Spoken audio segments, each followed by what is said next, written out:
guys, j'espère que vous allez bien. Bienvenue chez Ladoa. It's about everything. On retourne encore dans l'histoire du procès. Et il y a tellement de procès à aller voir. Ok, les autres procès n'ont pas commencé encore. Mais on y va dans lequel procès, le procès de A$AP Rocky, le baby dad de Riri Rihanna. On retourne dessus parce que je sais, A$AP, il avait des relations bizarres. Il doit se remettre en question. Il n'est pas parfait. Et même s'il a fait les voies de changement. Et qu'est-ce qui arrive? Son ancien ami Riley semble en vouloir depuis 6 mois. Comment ça, tu nous as laissé, tu m'as abandonné. Et puis, tu es toute concentrée dans ta vie de famille. Et son ami qui l'accuse de l'avoir tiré dessus, dans le procès, il mélange toutes les choses. Il lui parle qu'il en veut à A$AP.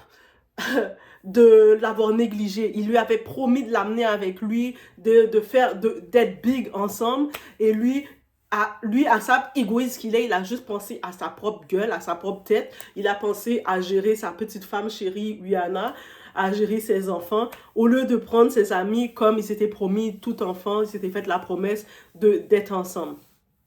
A$AP, pourquoi tu fais ça? On est fâché contre A$AP. On dit dans les commentaires, j'espère que vous mettez ensemble.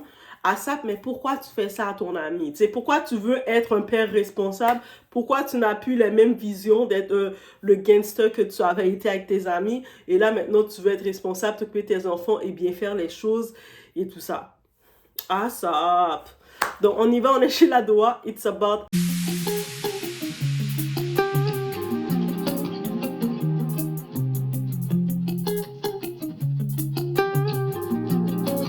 Bleu et vert, c'est oui? Oui. Et ce premier message du 6 novembre à 21h34, c'était avant la fusillade, n'est-ce pas? C'est exact. Je vais à la dernière page, page 10. Le dernier message est du 7 novembre à 00h.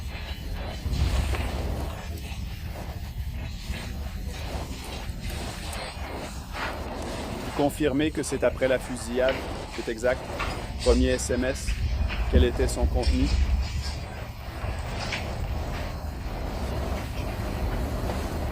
Et le deuxième SMS reçu? Le troisième SMS? Votre réponse à 08h31, je suis devant Trader Joe's, point de chute. Correct. En haut de la troisième page, le premier message. C'est une petite photo, mais pouvez-vous dire ce qu'elle montre?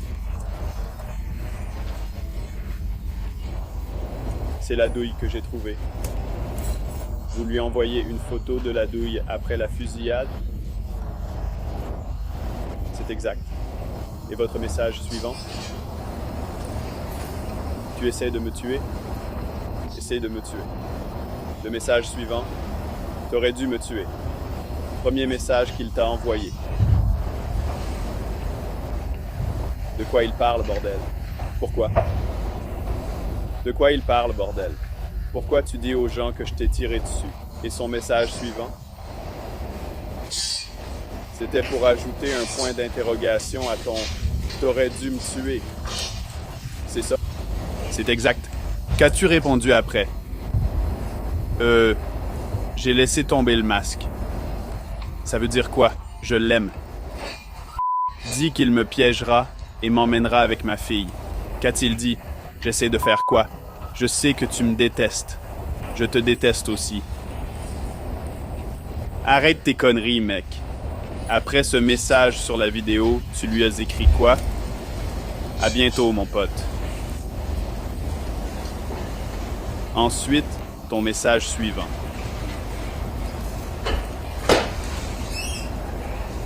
Je vais dire, arrête de m'écrire, sûrement. T'as perdu la tête. D'accord. Et comment a-t-il répondu à ça? Aime-moi, mais parle mal de moi. Chie sur moi. Laisse-moi me faire couper. Je sais pas comment j'ai pu te laisser couper. Et ça ne t'a toujours pas coupé. Il n'a jamais... Attendez, monsieur Effron. Laissez-moi lire le texte. Et je pourrais vous demander ce que vous... Tu m'aimes pas, car on fait pas d'affaires. C'est comme ça, point final. C'était quoi le message qu'il t'a envoyé? Tu m'extorques en criant et hurlant. C'est n'importe quoi. Tu m'appelles pas et tu penses pas à mon bien. Arrête de m'envoyer des textos. Il a pas dit au revoir. Ou ça, il pense pas à ton bien. Ouais, tu penses pas à mon bien. Il m'écrit plus et appelle mon manager et les flics si je crie. Tu l'as entendu? Bébé. Venez écouter le témoignage d'Alain Apirelli. Je savais que Big Joe allait assurer. Croyez-moi, Rayleigh est complètement déboussolé. Il n'arrive même pas à répondre à une question, mais Joe vient de faire un truc vraiment mesquin. Joe l'a observé hier, il a vu que Rayleigh galérait à se souvenir. Pourquoi Joe lui a rappelé son « fuck you » à AAP par amour? Vous vous en souvenez? Rayleigh fait genre « Hein? J'ai dit ça? Je crois pas avoir dit ça. » Mais Joe a dit « Pas de souci. » Montrez-le à l'écran. Joe a des extraits du témoignage de Rayleigh. Il les utilise pour rafraîchir sa mémoire. Rayleigh est furax. Rayleigh dit « Pas besoin de me montrer ça. Dis-moi juste ce que tu veux savoir. » Joe répond « 1 minute, je pose ma question. » Rayleigh répétait « Tu vois ce que je veux dire? » Joe a dit « Non, je ne vois pas. » Expliquez-vous, bébé. Joe ne rigole pas. Ça vient juste de commencer. Ça fait à peine 5 minutes. Rayleigh pourrait balancer la table, le banc, tout sur Joe. Déjà, on peut comprendre, l'avocat que ASAP il a, son avocat là, il est intimidant. Je suis certaine que Rayleigh, c'est peut-être pour ça, il n'était pas habitué à se retrouver, comme il est quand même, c'est lui l'accusé, il se retrouve devant un avocat furieux, furax, qui est bien payé, qui est bien doré, on a bien nourri l'avocat, il a un bon argent pour aller défendre son client. L'avocat, il vient et c'est comme dans les films d'avocats, là, les avocats qui font de la boxe. Est-ce qu'il y a ça? Dites-moi s'il y a un film d'avocats où les avocats font de la boxe. Je sais pas. Donc, dites-moi dans les commentaires. Peut-être qu'il y en a un et puis je me rappelle plus du nom du film. Mais bref, dans ce film-là, que je me rappelle pas du nom, si ça existe. Mais si ça existe pas, il faut que ça existe. Parce que ça serait très bon, un avocat qui fait de la boxe. Et là, maintenant, Rayleigh, on a exposé les messages textes DM. Tu sais, les messages DM. Lors du fameux moment où il y a eu... ils se sont tirés dessus. Et dans ces messages, justement, parce que Rayleigh dit « Ah, tu m'as tiré dessus. » Et puis après, dans les messages, il confirme à ASAP « Mais non, tu m'as pas tiré dessus. » Et ASAP a dit « Comment ça tu dis que je t'ai tiré dessus? Je t'ai tiré dessus. » C'est un message qu'il écrit ça parce qu'on l'a lu. Et puis il dit « Non, tu m'as pas tiré dessus. » Je sais pas si c'est un message parce qu'il était sous pression, peut-être il avait faim, peut-être son ventre était plein, peut-être, on sait pas c'est quoi. Mais dans les messages, dans l'écrit, il confirme bien qu'il a pas tiré dessus. Là, on se dit, on y va, peut-être que sa défense, il va probablement dire que il avait peur d'ASAP, mais ce qui n'aide pas, je sais pas pourquoi on a mis Rayleigh, ok, c'est l'accusé, il a pas le choix de parler à un moment, mais je me dis, est-ce que son avocat l'a préparé? Parce que son avocat l'a pas préparé à rien du tout. Le type, il est mélangé, il mélange les choses, il parle pas de la fusillade, là il est comme, ça a l'air de quelqu'un qui est vraiment trahi et déçu par son meilleur ami qui l'a trahi, qui l'avait promis des choses et qui l'a pas tenu. À un moment, il est en cours, il est en train de parler de ASAP, tu sais, depuis qu'il est dans sa nouvelle vie, il nous néglige, lui c'était un faux ami, il m'avait promis ci. Bro! Là, on parle que tu accuses ce type-là, que tu es prêt à mettre ce type-là en prison pendant 24 ans. Et puis là, toi, tu me parles que c'est un faux ami. Mais toi, maintenant, tu n'es plus ami du tout, là. C'est plus ton ami. Mais lui, on dirait, il est encore... C'est comme une vengeance qu'il fait. Comme il a voulu faire sa vie sans moi, mais il va pas avoir de vie. Limite, quand il parle, c'est comme ça que ça sort. Et l'avocat d'ASAP, il rentre dedans lui. Et lui, tu vois qu'il est pas prêt à ça. Et tu vois que je pense que c'était vraiment... On sait que chez les hommes, oui, messieurs, les hommes, je sais... Vous n'avez pas appris à parler de vos émotions et parler des trahisons amicales.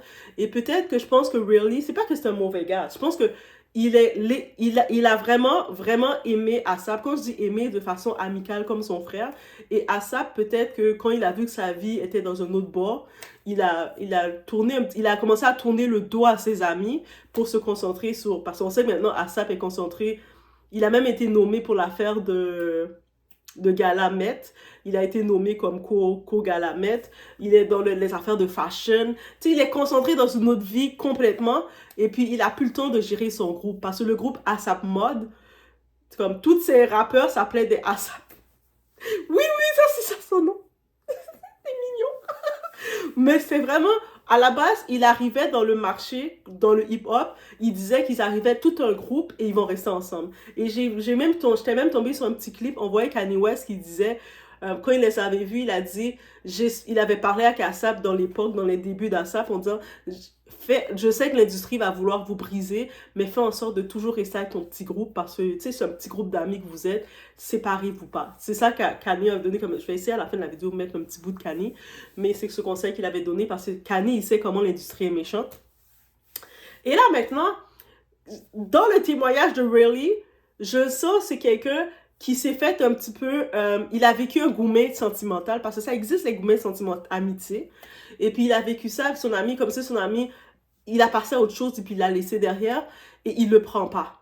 Et là, le fait qu'il le prend pas, vous savez, l'amour et la haine sont très proches. Et là, maintenant, il dit, mais comme tu m'as fait la peine, moi aussi, je vais te faire la peine. Et puis, il calcule pas derrière qu'est-ce que son ami risque, mais son ancien ami ou son ancien frère. Et c'est pour ça qu'il est pas prêt. Et là, il mélange les choses. C'est comme si on lui pose une question, quelle couleur est le ciel? Lui va dire, mon chandail est noir. Mon chandail est noir, hein? Mon chandail est noir. Lui, il est mêlé dans toutes ces questions. Je commence à me dire, parce que c'est sûr que quand ils arrivent pour être devant les jurés, tout ça, dans le procès, ils ont dû se préparer. En tant que tel, c'est ça le travail d'un avocat, de préparer son client. Que ce soit l'accusé, il a ses avocats. Là, je commence à me demander c'est quel avocat qu'il a.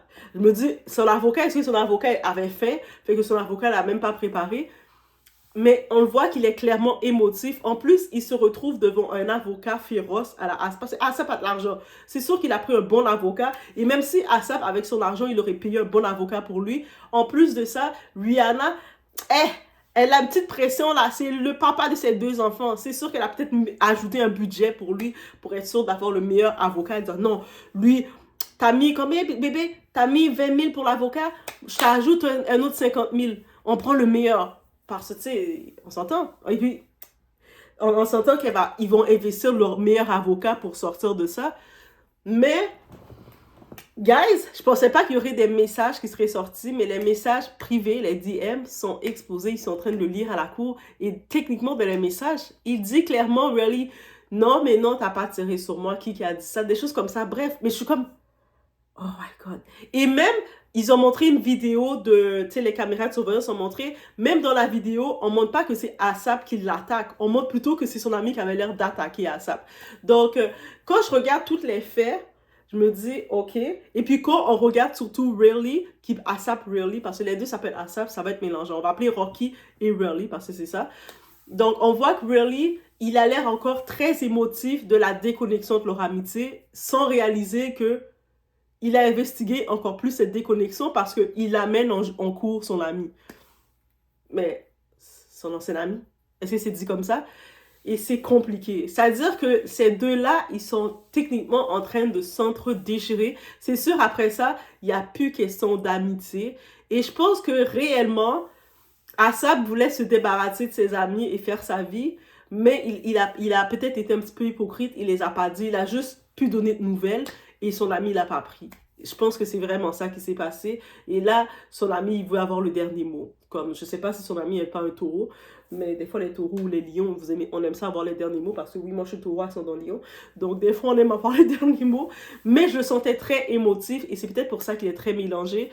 Et je me disais aussi, son équipe, là, est-ce qu'ils l'ont préparé? Parce qu'ils n'ont pas l'air de l'avoir préparé.